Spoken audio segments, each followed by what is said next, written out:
But Right. how could we bring context to the organization around how important this is in your experience? And as you all were creating it, how did you all bring that to your clients and engage with leadership or in that conversation? You said the operative word, capability. It's diversity management capability that we were trying to embed in people's thinking. And the whole idea of the paradigms came out of the fact that when we went in to talk about diversity management from this holistic standpoint, we got so much really negative pushback from diversity practitioners themselves because we were, in their view, denigrating the real issue of representation, that we were not giving it credence, and there was no, representation, and it was representation, period. That's what they were going for, that and getting along, which were paradigms 1 and 2, basically.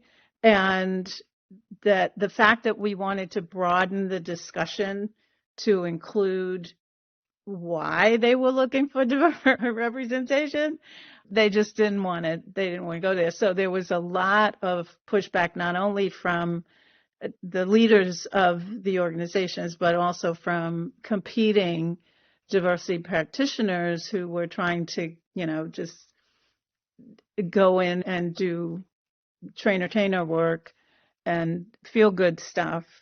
Or in the very early days, what we used to call the shame and blame kind of training. In the And early that's, days, they don't call it that anymore. I don't know.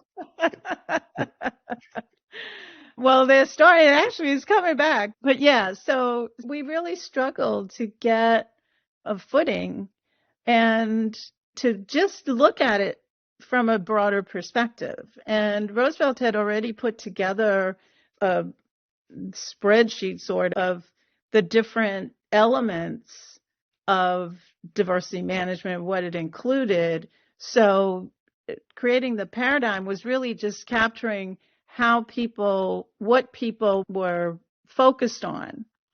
And in that original document, he talked about values, objectives, outcomes, what would be evidence of it working, of diversity management really working, and that kind of thing. And so we just captured it, and we were hearing that from people. Well, you're not talking about that. Mostly, as I said, paradigms 1 and 2. And then we were injecting those same issues of outcomes and values and activities and processes and systems and all that stuff relative to paradigms 3 and 4.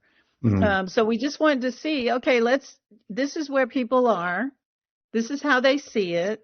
So let's just capture and let them see that there is more than one way to look at it. Sure. So we were trying to respond to all of the negativity around getting anywhere beyond paradigms 1 and 2.